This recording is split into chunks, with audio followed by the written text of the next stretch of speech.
Hi, I'm Wayne Tuttle, and welcome to Chasing Legends.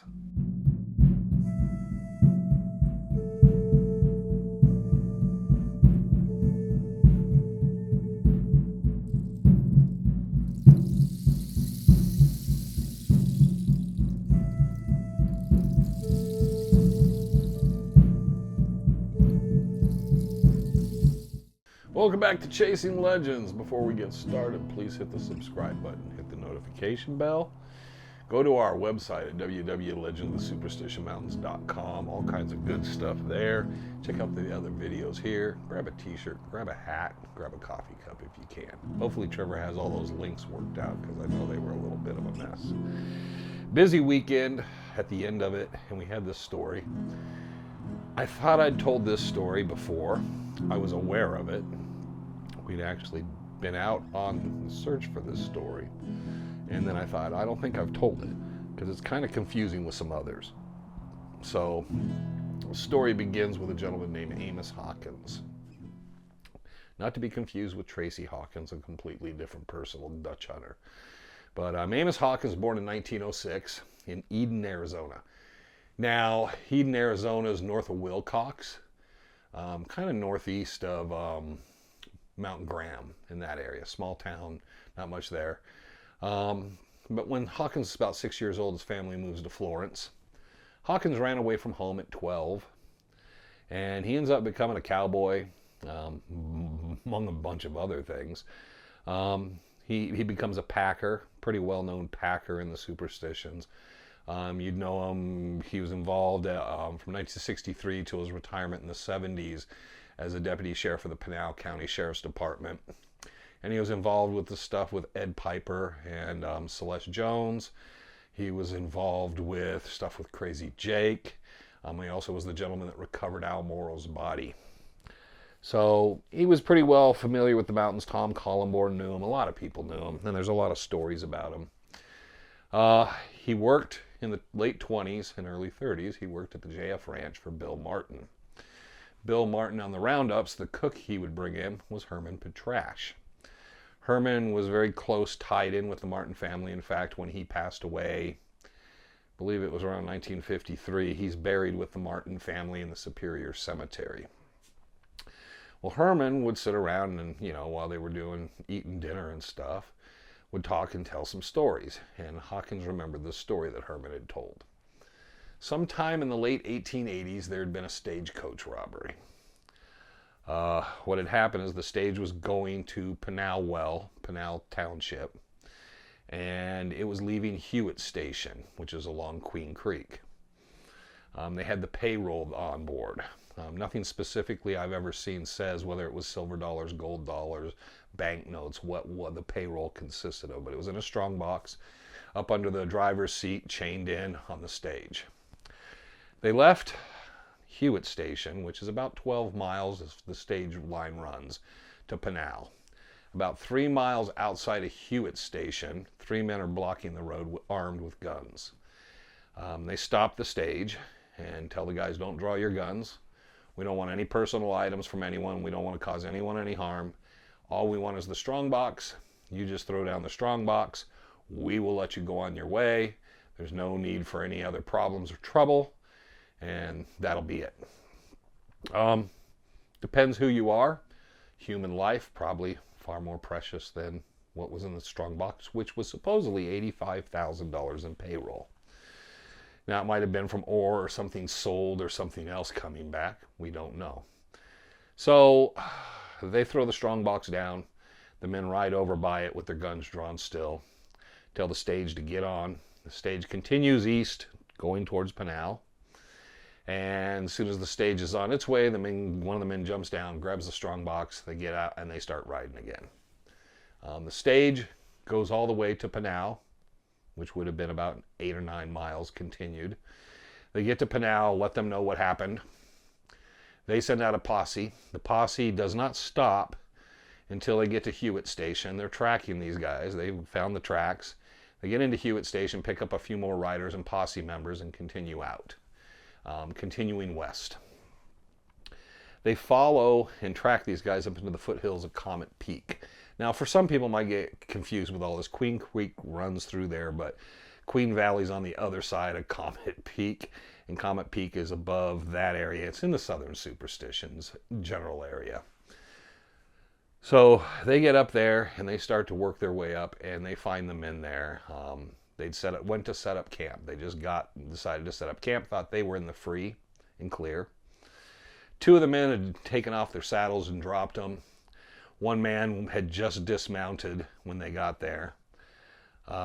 They went in, hey, put your hands up. We're here, the sheriff's posse. The other two men went for their guns. The third man jumped on his horse, which was still saddled, and just bolted heading west and just took off out of there. A gunfight broke out, took a little while. Both of the robbers that remained in the camp were shot. One died in the camp. The other one was mortally wounded but was still alive.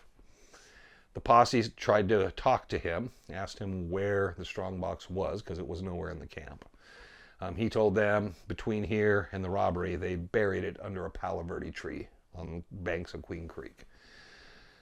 So they were hoping to keep him alive long enough to kind of backtrack to get a little better stretch of the area, because that's quite a distance through there. You're probably talking somewhere between, I don't know, 6 or 7 mile area. And so they figured they'd kind of hone it down, but he passed away. They were not able to. Nothing said about the posse chasing after the third man. They must have decided with the two robbers, dead robbers, and knowing the location of the boxes behind them, they should head back that way. The box is never recovered that we know of. Now, there's a stage going from Phoenix to Florence, and the stage reported the next day that on their way to Florence, outside of Florence, a man came up on a horse that was totally exhausted. The man said his horse was about ready to drop dead, asked for a ride on the stage. He got on the stage, rode the stage into Florence. Not much is given a description. They suspect he was the third man, but as soon as he got into Florence, he just vanished. He disappeared. No one saw him in town after that. So they do not know if he was the third man, but if he was gone. No one knew whatever became of him.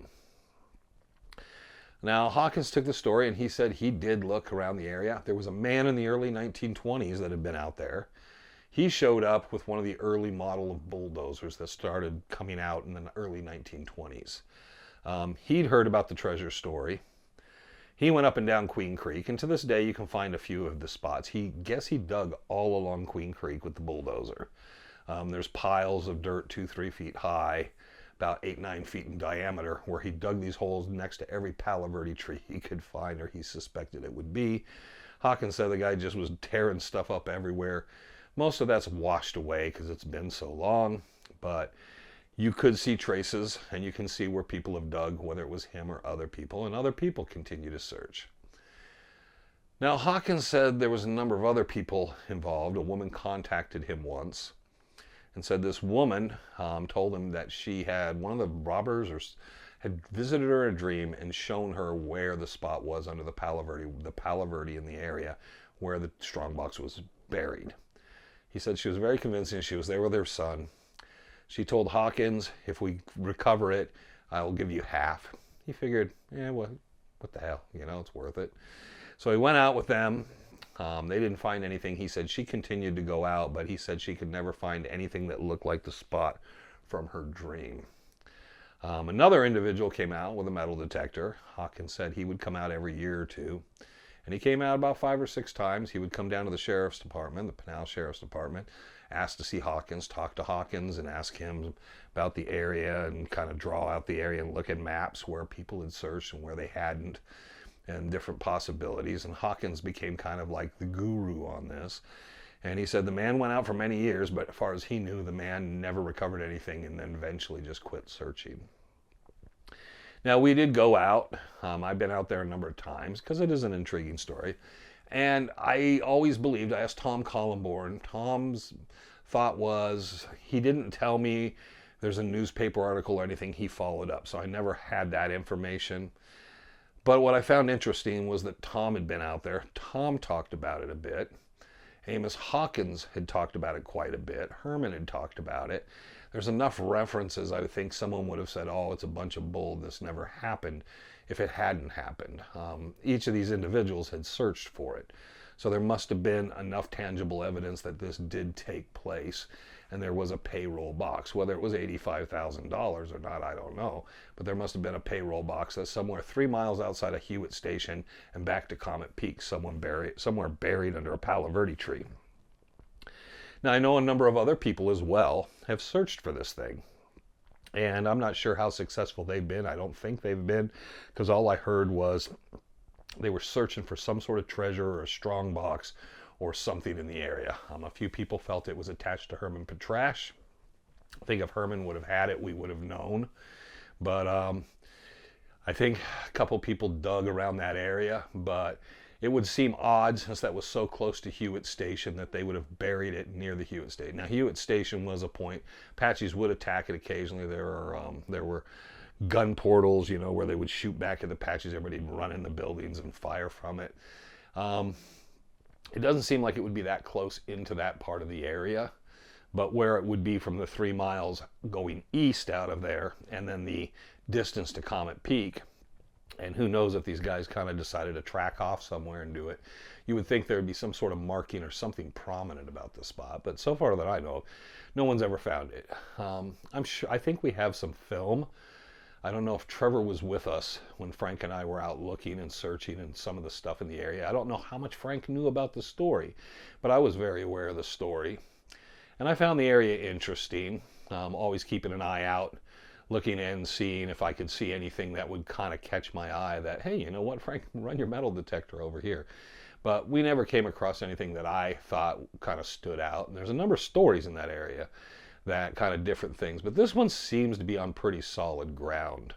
There you go. So there's the, I guess you would call it the Hewitt Station, or the Pinal Strongbox robbery. And it's still out there, as far as I know. Last I knew, in the last 10, 15 years, there were still people searching for it. So I would think it's still out there. A good treasure story, a good thing to look for. And I'm sure there's articles somewhere out there in the nether, or from old magazines or something in the 60s and 70s.